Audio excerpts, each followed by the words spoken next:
Taylan var ya, diline havada olmalı. Son Peygamber sallam aydıptır da, Müslüman, ya Resulullah diye bir soraptır, ya Resulullah, hava. Müslüman, oğulluk eder mi? Onu eder. Müslüman, adam öldürer. Müslüman, baştan zina eder mi? Onu eder. Soruya, ahir. Müslüman ağlar. Müslüman ağlamar dikti. Müslüman hiç öte ağlamar dikti. Şu atmarakın şu Bahayla var ha. Şu Bahayla, biz Bahay hiç ağlanak deyip, şunun sıdakatından biz müteessir. Şey değil mi? Bahayla, yaş Mesihileri ki bağ, şuna ağlanak deyip biz müteessir. Ne? Şu ağlanakla bağın, şuna ağlanakla. Ama bir öz Müslümançılığımızda ağlap ne mi diyor? Adamın dininin, diyanetinin kaçmaktan sebep oluyor. Müslüman ağlaya olur, müteessifane. Halbuki sahabını biz ne demişler? Sahabını İslam'a, Kur'an'a amel ettirler, olgu olturlar, adamlar şoları görüp Müslüman mıdır? Kur'an'da geliyor da, Sure-i Nahl'e geliyor. وَلَا تَتَّخِذُوا اَيْمَانَكُمْ دَخَلًا بَيْنَكُمْ فَتَزِلَّ قَدَمٌ بَعْدَ ثُبُوتِهِ وَلَا تَتَّخِذُوا اَيْمَانَكُمْ دَخَلًا Allah Teala şu qasamını di, vallahi örne, Huday şayet bari örne, şu qasamını ara adamları ağlamaklığa sebep tutulma diye Allah Teala. Ne mi olur diye, sen Huday'ın adını tutun, Kur'an'ın adını tutun, Peygamber'in adını tutun, sakkalından, tellerden, yani böyle temin verelim mananı, değil mi? Siz zahir Müslümanlığından milleti ağlamaklığa sebep etme.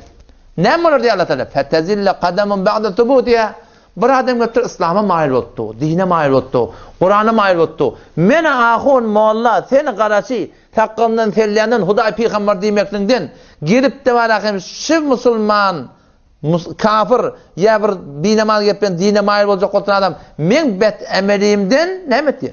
Gerçekten bilen öğesiz direk. Diyelim ya demeyelim. Ahun, ödre var pekimin. Şu dinin ulukan yıkılmakından kim sebep? Bir sebep de, biz ahurla sebebi. Yıkacak da bir, düzecek de bizim. Bizim bet emelimiz adamları dinden birardır. Ne diyeyim?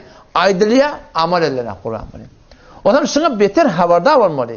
فَتَزِلَّ قَدَمٌ بَعْدَ ثُبُوتِهَا Bir göpte dindariye mail, İslam'a mail, Kur'an'a mail. Ne o geten fıskı vücudunu ölçecek İslam'a öyle, geliye bıtadan ahuna kadar Allah'a atıyor. Sakkalının manakım, susfade etme, vamı falan derse yaptır. Şöyle adam şu bet emelini görüp barakım, doğrusu ölçecekten ya baba. Şu önkü 5 vakit namazını bulur, hangi 5 vakit namazını bulur ne o? Kim sebep oluptur? Şu ahuna sebep oluptur. Meneten her neyse bir hakkında mesul'a. Habardar olmalı. Kime bağda men bet emelimden ne mi deyin? Adamlar dininden kaçsın. Çebesa boliye İslam'ın avrının için bizi çekmeye boliye. Teşebbüs burada yapmadın hakkın şey. Sen gelttirdin ahuna adam. Pişir yemeği, pişirden yapmadın. Hayada girdim ağa Nurul Hakkın çarkına mıllı mızır ettirdi. Avra tutturdu kullen. Ben de şu ev yanına 16 500 milyon harc ettim. Oğlanla giriptir. Kim girdi palani, kim girenlik de belli. Şimdi sen hem hayyan vursun da şey. Sende bir şahsiyet var. Adamın sen aklın o davati. Sen gelip şimdi şu 16 500 milyon 10 aytsan, 10 aytsan, ne var ya? Dava var ya da. Onun şikayeti var ya. Ben oğlan olsa öyle tavsırıklı. Hem hayala oğlanla vurup kellerini kanata da demin alamasın. Ne bileyim şu İslam'ın avrayı var. O yarıptı da kellerini ne olacak ne? Bir pede çayala koyuyorsun kellerini durur da ne mi? Şu kadimet yani işime değil mi şu? Kan aktır da ne? Senin oğlan için vuruşarsın, erti oğlanlar bir yarışıyor, sen o dünya bir dünya, sen birbirine kahar, o da kim? Ahun adam. Yani her gaysimiz öz caygahı İslamiyimizde habardar olmalı. Kemme bağda bizim bet emelimizden Müslümançılık değerler çeken ama mali tane değerler çekti çekeydi. Muğyetinden değerler çekti çekeydi. Şimdi Müslümandan bir habardar olmalı.